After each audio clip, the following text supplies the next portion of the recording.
Dans un premier temps, on va écouter Elliot Nouaille, qui a beaucoup travaillé avec nous sur la question de l'avenir des jeunes générations. Et Elliot a ce privilège d'être lycéen délégué national à la démocratie lycéenne. Elliot, à vous la parole.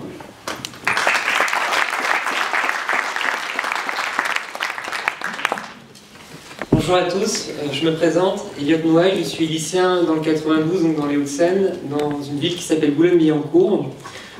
Donc j'ai découvert l'initiative de Jean Lassalle qui m'a beaucoup touché, beaucoup ému, parce que je trouvais cette idée d'aller au plus près des citoyens, de recueillir leur avis, leur opinion, leurs remarques. Je trouvais ça formidable, de casser un peu ces frontières géographiques, ethniques qui peuvent exister. J'ai trouvé ça fabuleux. Et alors moi, il y a une problématique et une thématique qui me touche tout particulièrement, qui est la jeunesse. Alors la jeunesse, c'est un terme vaste qui désigne une partie de la population qui se va être l'avenir de notre pays, la future société, les prochains citoyens, bref, la France de demain.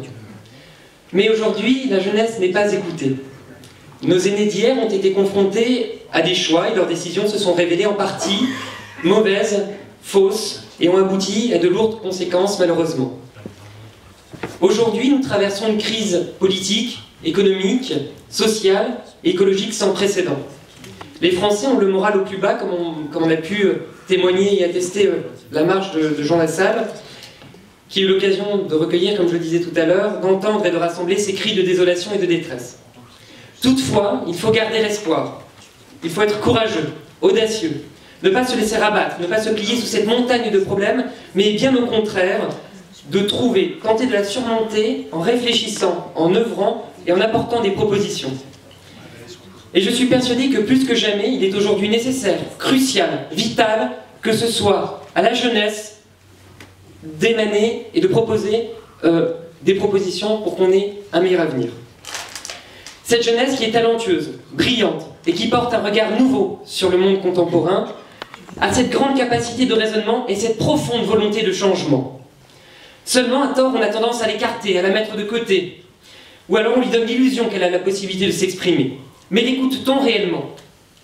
On la considère comme incapable, quand elle porte à l'inverse les germes de notre avenir.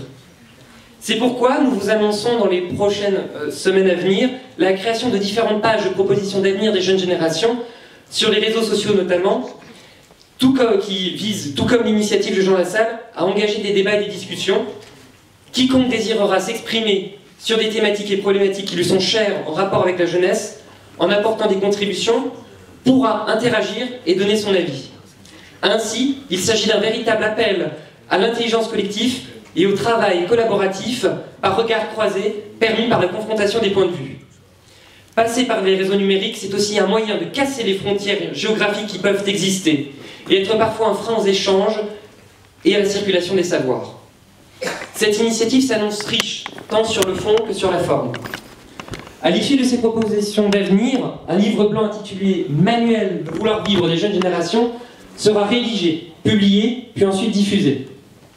Une expérience semblable dont j'ai eu l'honneur de piloter les travaux a été menée à petite échelle ces derniers mois, réunissant divers jeunes provenant des 4 horizons de la France et de milieux très hétéroclites.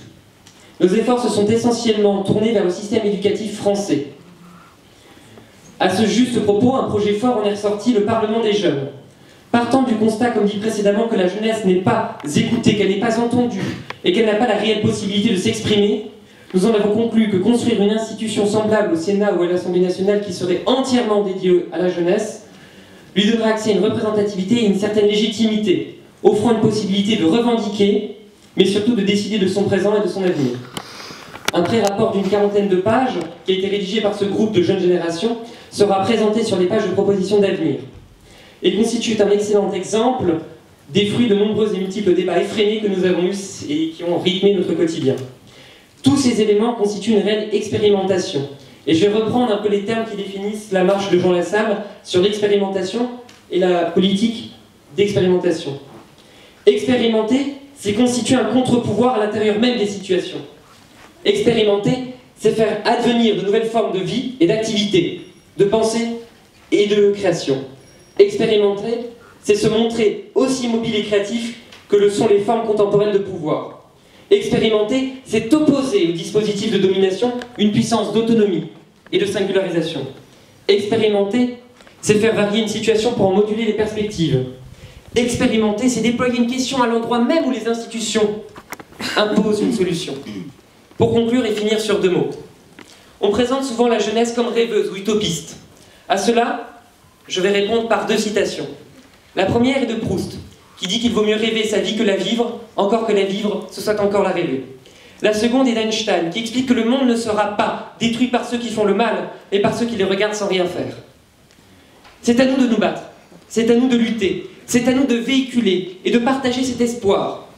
C'est à nous de convaincre chaque personne de notre entourage qu'il y a plus de bon dans l'être humain que de mauvais. Et que nous avons toutes les clés en main pour prétendre à un monde meilleur. Enfin, je termine sur cette phrase de Rimbaud qui dit « À 17 ans, on n'est pas sérieux ». C'est peut-être pour ça qu'on est optimiste, nous la jeunesse, et qu'on sait qu'il est possible de changer le cours des choses. Je vous remercie.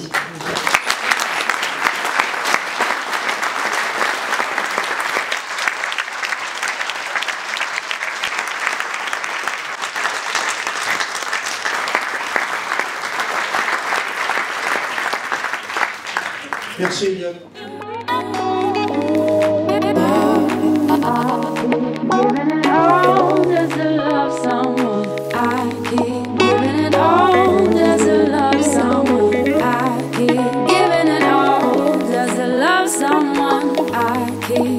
it all, does it love someone?